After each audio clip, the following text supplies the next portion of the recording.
Welcome, servant of God.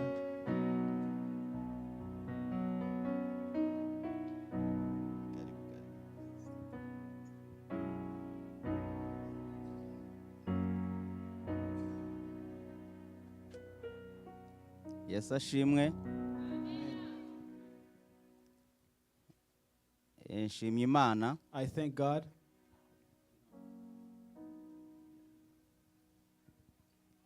kubera ko twese turahumeka umwuka w'abazima. now we all breathe air, Kandi dushimye ko and we thank God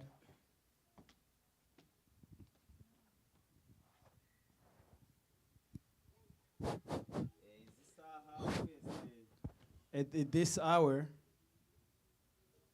n'isi yose muri rusange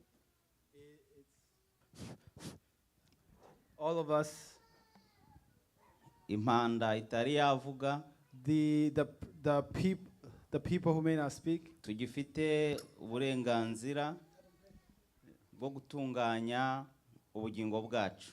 that has the power to change our lives. Nshimiye n'abakozi b'Imana I thank also the servants of God bashimye ko nyine dufatanya uyu murimo wo kubwiriza ubutumwa bwiza. that has allowed us to do this work. Imana ishimwe. May God be praised. Tugiye kuvuga rero ku magambo atari menshi, We're going to talk about words that aren't that many, ariko cyane nanone ni magari kuyumva, and for those who hear it, kuko niryo shingiro because it is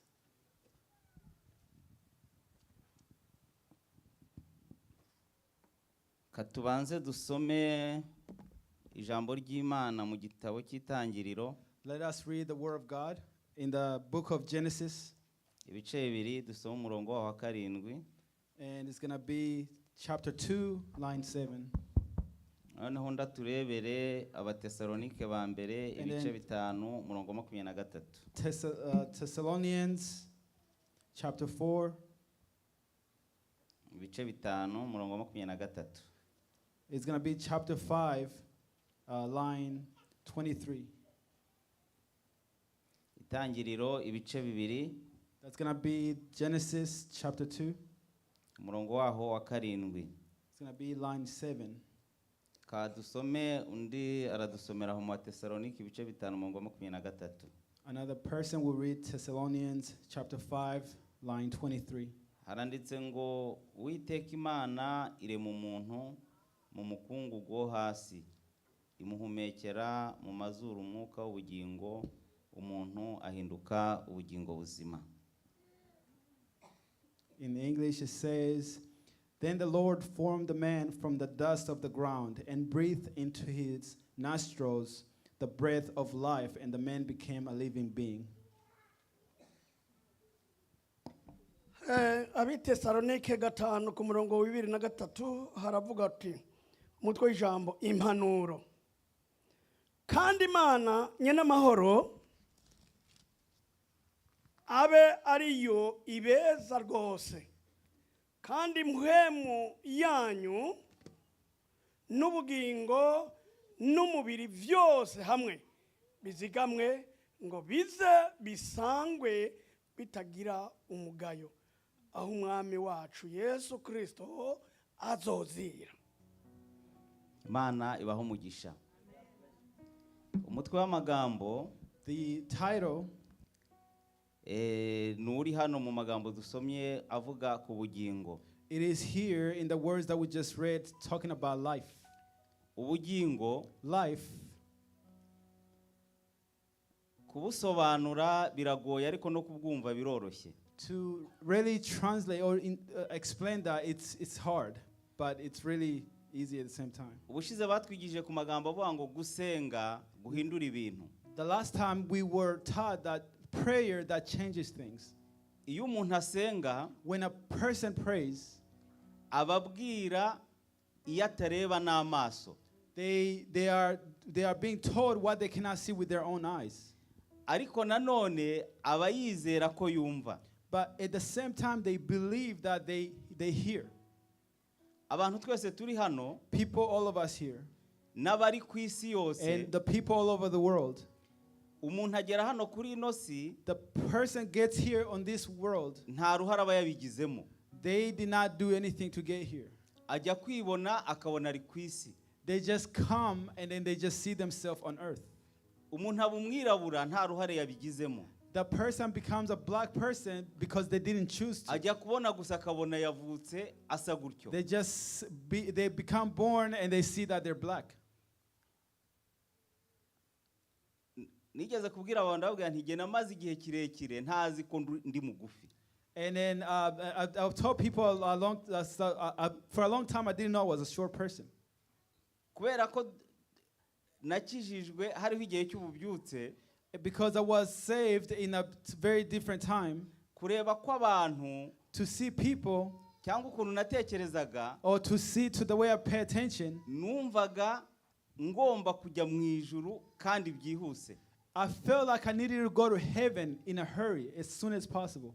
Noneho kwa kundi abantu bagenda basenga baba mu biterane bagenda bezwa, The way that people will be praying, be cleansed, and the way they will gather together, uko umuntu ajya kuvuga ubutumwa hirya no hino cyangwa gusenga, the way each person will go to this place and to ukumva mu pray, mutima nta bwoba buhari, and I was feel that in my heart that there was no ukumva nta fear. kintu na kimwe kiriho ushobora gutinya. I would feel like there was nothing I would fear. Ibyo kwibaza rero ku burebure n'ubugufi, To think Ntabwo about who's tall, nabitekerezaga. who's short, I did not pay attention to that. ariko uko iminsi igenda yigira imbere n'amafoto aza, In the way that things keep going forward, and then I see pictures, ukajya kubona ukabona umuntu umwe ni muremure undi ni mugufi. and you see that one person is tall, one person is short.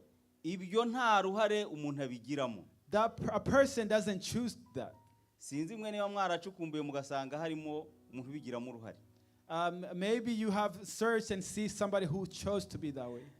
Burya hari n'igihe umuntu ajya kwibona, Some people may see themselves, ugasanga washakanye na runaka and you see that you really ngo kera nta ruhare like this, babigiragamo, that before they didn't have to choose, ariko ubu ngubu but now abantu babigiramo uruhare. that people choose who they want to be with. Umuntu iyo aje gutyo no kuva mu isi nta ruhare abigiramo. When a person comes that way, to leave earth, they don't have a choice either. Uko tuzamo tutabishaka, The way we come into the earth without choosing nta n'uruhare tubigizemo, and without having any choice, niko no kuyivamo it is the same way with living it. nta ruhare tubigiramo. Living the world, we don't have a choice either. Umuntu ashobora kugenda ari muto, A person might go while they're still young. ushobora no kugenda ushaje. You may go while you old. Ibyo ngibyo ntibikorwa n'amasengesho, nayo ntiyabishobora. That cannot be done by prayer because it Kuko cannot do Yesu that yaravuze either. ngo ubwo ni ubutware bw'Imana ubwayo yonyine. Jesus said that this is only the choice of God only. Ariko icyo turi kuvugaho cy'ubugingo, That thing we're talking about, life, ubugingo bwo burangana. the life is also it's the same. Umuntu mugufi A person who's short n'umuntu muremure and a person who's tall, bafite ubugingo bungana. they have the same life. Ntabwo ushobora kunkwereka ukuntu urabyumva. They have equal life.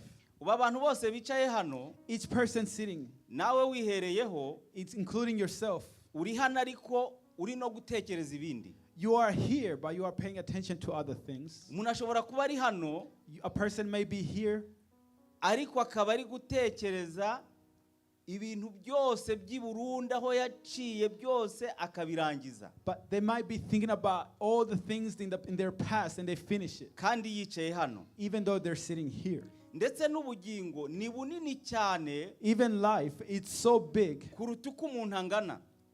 more greater than a person's height. Nk'uko dusomye ijambo The ry'Imana, way we just read the word of God, Imana imaze kurema umuntu, when God created a man, irangije yazanye ibindi bintu bibiri. when he was done, he did two things. Yazanye umwuka, He brought breath. irangije After izana that, n'ubugingo. he also brought life. Noneho ubugingo Life. ibushyiramo. he put life into the person. imaze kubushyiramo umuntu Once he- ahinduka umuntu muzima. Once he put the life, the person became alive.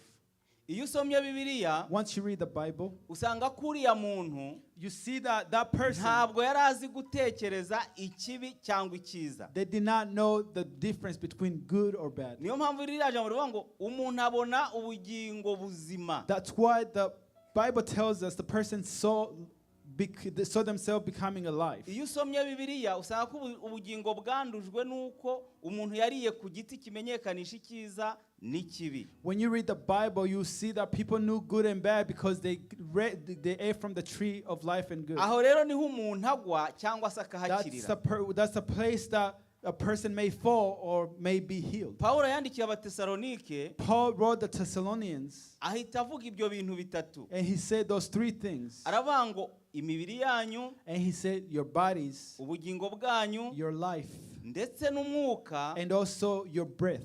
birindwe kugira ngo bitazabaho umugayo. Let it be protected so that it won't be disrespected. Twigeze gukora semina, We've done a seminar, umushumba wari wakoresheje iyo semina and this was the parent doing aravuga ngo umuntu the wese abazi seminar. ikibazo muri bibiliya yumva kimubereye adasobanukiwe. And he asked if anyone has a problem with any parts of the Bible. Hari amagambo najyaga nsoma avuga ngo umuntu wambaye inyama n'amaraso ntashobora kuzabona Imana. And I saw some place that said that a person who's wearing this body, they cannot see God. Ariko jye nari mfite ikibazo kimwe But giteye gutya. I had this question that went like this. Namaje nti none ko Yesu And I asked, why is yaje mu Jesus, isi yambaye inyama n'amaraso, how did Jesus come to earth wearing a physical body? kandi Mariya agiye kureba mu mva ya Yesu And when Mary went to check Jesus' grave, ko atasanzemo umubiri, why didn't he nta find the kintu body? yasanzemo? And she didn't find anything. Yesu we yagiye mu ijuru gute? How did Jesus go to heaven? Icyo kibazo numvaga ari ikibazo gikomeye cyane. I felt like that was a very good question, a great question. Bamuteye amacumu, They went ahead and stabbed him. amaraso yaramenetse, He bled, ibyamubayeho byose murabizi. and you know what happened to him. Ariko bagiye kureba But basanga yagiye mu ijuru. when they went to check his grave, Kandi they saw nta that he kintu left for cye, nta earth. kintu Yesu yigeze asiga hano ku isi. Jesus did not leave anything on earth.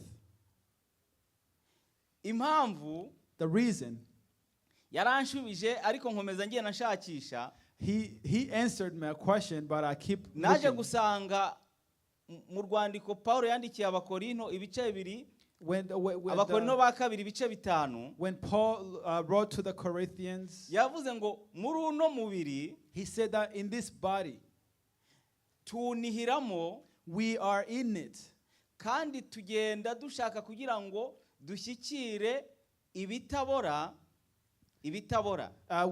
we are trying to approach things that do not spoil, kugira ngo bimire ibibora. Sinzi ni uri kubyumva. so that it could, Nuvuga ngo uyu mubiri ubora that this body rots, umirwe n'utabora. it will be eaten with one that does not rot. Ibyo rero bishoboka byonyine That is possible mu gihe ubugingo, when life, mu gihe umubiri, when this body, mu gihe n'umwuka when the breath we breathe, bitabayeho umugayo. they did not disrespect. Kubera ko Yesu ibyo bintu byose nta mugayo wari ubiriho. Because in all those things, Jesus, there was nothing really wrong with him. Nukuvuga we gusa icyakozwe For him, what really happened, nuguhindurwa. it was to be changed. Cyase nukwihinduriza. It was to be changed. Ikibora cyarihindurije, The thing that rots, the body that kimirwa rots, n'ikitabora. it was eaten by the body that does not rot. Bo nabaho urugero, And and when the time came, umuntu afashe When a person- ikiribwa icyo ari cyo cyose when a person takes ukakirya, and something to eat and you eat it, iyo umaze kukimira once you eat it and you swallow, hasigara wowe, only you are left. na cya kiribwa ntikiba kikiboneka. The food that you ate is no longer Nuvuga ko visible. Yesu Jesus, umubiri we wamizwe his body was swallowed n'ubugingo buzima katubivuge gutya. with life, with everlasting life. Ubugingo rero And life, uhereye mu itangiriro starting ugakomeza from Genesis to continue, ni ikintu kigora, ni ikintu kitugora kugira ngo tukimanaginge. it is something that is very hard to manage. Abantu bose Every person, tuzi ko ibyo umuntu avuga, we know that what a person says. umwanditsi yaravuze ngo hagize umuntu ushobora gukontorora ururimi rwe, And one of the writers says that if a person is able to control their tongue, ibyo avuga bikaba ari nabyo biri and imbere, then the things that he says is the one that's go in uwo front of muntu him, ngo yabasha guhindura rwose that person will change a lot of things, ubugingo bwe bwose. and he will change their life. Uzi ko umuntu apfa, You see, a person dies, hari ibintu arinda apfana atari yavuga. there's things that they might die with and they never said before. Uzi ko umuntu abana n'umugore, You know, a person may live with a wife, umugore akaba ari hariya hari ibintu atari yakubwira, and a wife will be there, and atazanakubwira mu mibereho yawe yose. there are things that the wife will never tell you in Yeah. her whole life. Nigeze nsura abantu, umuntu umwe aravuga ati yewe nta kintu ntabwira umugabo wanjye. I went to greet some people and said and one person says, I cannot tell anything to my husband. Ndababwira nti aho ntumbeshye ahubwo wowe uribeshye. And I tell them that you are just lying to yourself.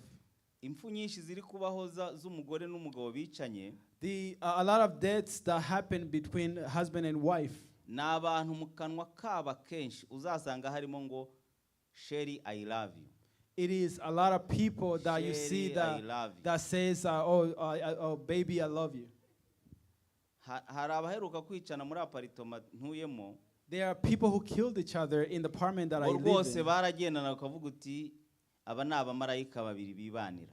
And you will see them and you will think that these are two angels living together. Kubera iki abantu bicana? Why do people kill each other? Nuko ubugingo ntibuhuye. It is because their life do not connect. Ibisohoka inyuma ku mubiri The things that come out of their body n'ibiri mu bugingo and the things in their life, biratandukanye. it's different. Kuko ubugingo bwubatswe n'ibintu bitanu. Because life, it's built by 5 things. Hari ukuba nyine ari ubugingo ariyo kamere yabwo. There's life and there's the things of the body. Hari ukuba bufite amarangamutima. There's a life that's connected to the heart. Hari no kuba bubitse ibyifuzo. There's life with wants or needs. Hari no kuba bifite icyo bita sinzi buriya muntu uza ariko bifite ama feelings, kuba bifite ibyiyumvo. There's ones that have a lot of feelings. Ariko umubiri ibyo bintu ntabyo ugira. But the body does not have Umubiri that. nawo wagira ibintu bitanu. Because when a body has 5 things, Ariko biratandukanye. but it's different. Umubiri wo But a body, ugira icyo bita kureba. it has what you can see. Ukareba gutya it has the nkareba uyu ability- nkahita mumenya. It has the ability to see this person, and I recognize them. Ariko uyu ubugingo bwo But his life, niyo ntaba ntari kumureba. if I wasn't looking at him, Batubwiye ko abashumba bacu bagiye. they said that our parents or the pastors went. Ni bande bari kubareba bicaye hari yuko basa. Who is looking at them what they look like there? Ubu ntimuri kubabona. Are you seeing them right now? Ubu nta muntu ushobora kumbwira uti nuhura n'umushumba Bucumi If you aren't you thinking that if you meet the pastor asatya Buchumi, areshya atya agira gute ntabwo this wabishobora. is what they look like, this is how they look like, Urabukoresheje iki? how would you use that? Urabukoresheje You use icyo ubugingo bwabitse. what your life has Urundi rugero stored. nabaha.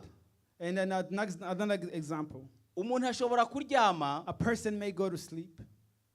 yaryama akamara amasaha 4 atari yasinzira. They might spend 4 hours without sleep. Ari gutekereza gusa ibintu adashobora no gukozaho imitwe y'intoki. That they just thinking about things that they cannot even touch. ibyo bihera hehe? Ni ubugingo. Where does that start? It is the Niyo mpamvu life. Yesu yavuze ngo That is why Jesus said ibintu byinjira mu kanwa the things that enter the mouth, ntabwo bishobora kutwanduza, it cannot corrupt us. ahubwo umuntu yanduzwa But a person is corrupted. n'ibimwuzuyemo bimubamo. They're corrupted by the things that they're filled with.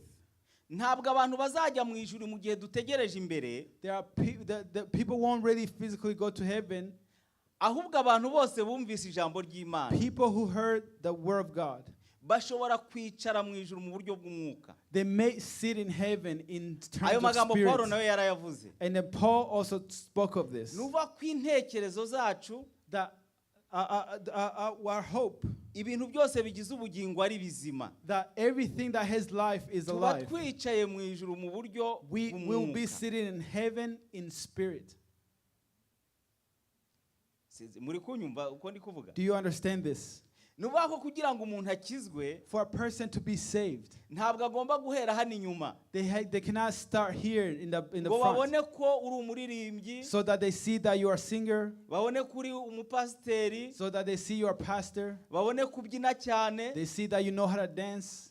Bigomba guhera mu bitekerezo watekereje, It has to start with what you do, kuko harya hahandi because there, kera turi abasore a long time ago, we were young men, twajya dukunda kwihana ngo Imana ngo imbabarire, we used to say that, oh yeah, we need to, God forgive us. ngo amaso yarebye ngo arafotora. And then our eyes looked, and then they took a picture. None umuntu mwaza kutubaza ati se amaso aranareba aganafotora gute? And then it says that, how does eyes really take a picture? None se mwe ntibibabaho? Doesn't it happen to you?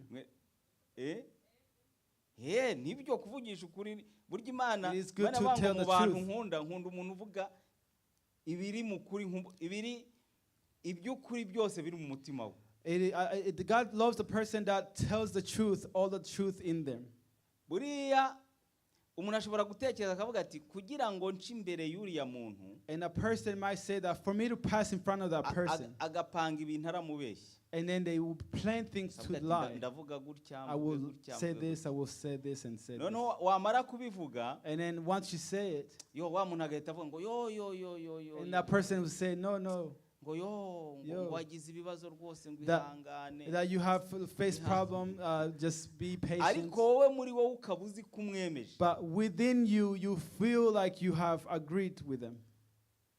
None ko umukobwa aba ari mu rugo kandi ukabona ari umukobwa utajya ugira ahantu ajya. And then you might find a girl or a woman that's in their house, and you feel like they Wazajya have kureba a place to ugatekereza go. nimugoroba ntumubone. And then you see that in the evening times, you never Umunsi wa see them. kabiri ntumubone. And then the second day, you don't see them. Umunsi wa gatatu ntumubone. And then the third day, you don't see them. Washakisha ukazumva ngo yatashye kwa runaka. And then once you go and find out, you hear that they left Kugira ngo home. irya nyubako aba yarayubakiye.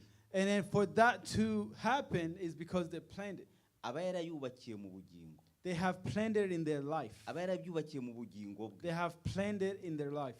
Niyo mpamvu umuntu washobora kugira ubugingo bwe bukaba buzima. That is why a person may plan their life to be into Ujya a good muntu thing. aba afite ijuru. That person has heaven. Hari ibintu bitatu batubwiye There are three things they told us bigomba kuba bitariho umugayo. that cannot go wrong. Ariko umwuka, But the spirit, kuko umwuka wo nta mugayo ugomba kubaho. because the breath, they cannot be anything wrong with it. Waba uwo duhumeka, If you see yourself breathing, waba n'uwo twahawe kugira ngo aduhe imbaraga adukomeza, if it's to a person that one we were given to strengthen us, urya igihe cyose Imana irawisubiza uko yawutanze. God can take that breath away at any time, just as He gave it. Ariko ubugingo But life, bwo ntibunapfa, it cannot die. ahubwo irabusinziriza, But it will make it go to sleep. kugira ngo buzategereze But so that when the time comes, igihe gikwiriye, at the right time, bugarurirwe birya bintu byose it will bwatekerezaga. bring back with everything that it used to do. niho abantu bavuga ngo ibitabo bizabumburwa. That's when people say books will be opened. Abandi bakavuga ngo buriya ngo nyandika mu gitabo. Some people say that, oh, write me in the book. Ibitekerezo byawe biri mu bugingo In the things you do in your life, nibyo byiyandika ubwabyo ntibisibama. that is the ones that are written. It is not Kubera ko mu changed. gihe cyabanje cyatubanjije cy'Abisirayeli, Because the things back then with the Israelites, abantu bigaga nk'uku twiga, people used to learn the same way bakiga we learn. amategeko ya They Mose, will learn the commandments of bakiga uko Moses. batamba ibitambo, They will learn how to dance, abantu baba bahanga, and people will go spread out. ariko ubugingo bwabo burakomeza burangirika. But their life continue to live on. Kubw'urukundo rw'Imana Because of the love of God, izana Yesu Kristo He brought Jesus Christ. kugira ngo burya bugingo budashoboka So that the life that is not possible, muri Yesu bushoboke, in Jesus it's possible. bitewe nuko wemeye ko ari umunyantege nke. Because it is because of your weakness. Sinzi niba uri kubyumva, Not sure if you understand kuko this. bwo ni moteri ifite imbaraga. Because if you see an engine with strength, Buriya niwitegereza, if you look at it, ubu n'uwaguha imodoka igura if somebody gave you a car, ihenze kurusha ya perezida w'iki gihugu, if it looks better than the president of this car, the president of the country, ntabwo wabona icyubahiro. you will not receive any Wayitwara mu respect. muhanda abantu bakayireba, You will see people would look at it. ariko wapfa kuyiparika gusa wavamo You will park it and you will leave it. bagasanga uri wa wundi, Then they will find out you are the person. bagasanga uri wa wundi ugayitse. You are the person they know who's really at the low level. Bigaragara ko imodoka ntabwo igira agaciro Which means that the car does not have any value kubera amafaranga igura, because of the money you bought it. ahubwo igira agaciro kubera uwayicayemo. But it has value because of the person sitting in it. Nuvuga ko umuntu ntafite agaciro kubera uko areshya, Because a person does not have ahubwo umuntu yagombye kugira respect because agaciro of their kubera height. ibirimo imbere. People respect that person because of what's inside them. Biragoye kugira ngo ibi ngibi bisobanukirwe, It is hard to understand this, ariko hariho Bibiliya. but there is the Bible. Iyo umuntu yigishije gutya, When a person teaches this, ni nko kuvumbura. it is to really wake things up. Kera bajyaga bakoresha ngo umuhigi. Imbwa iyo ivumbuye, When a dog starts waking, inyamaswa ikaboneka, and then it sees the prey, abahigi baba babonye uburyo bwo kuyirukaho. that is when the hunters find a way to go and start looking Icyo nshaka kuvuga and ni running iki? with it. What I'm trying to say, Iri jambo ry'ubugingo, this word of life, genda uritekerezeho, go and look into it. urebe uko ubugingo bwawe butekereza.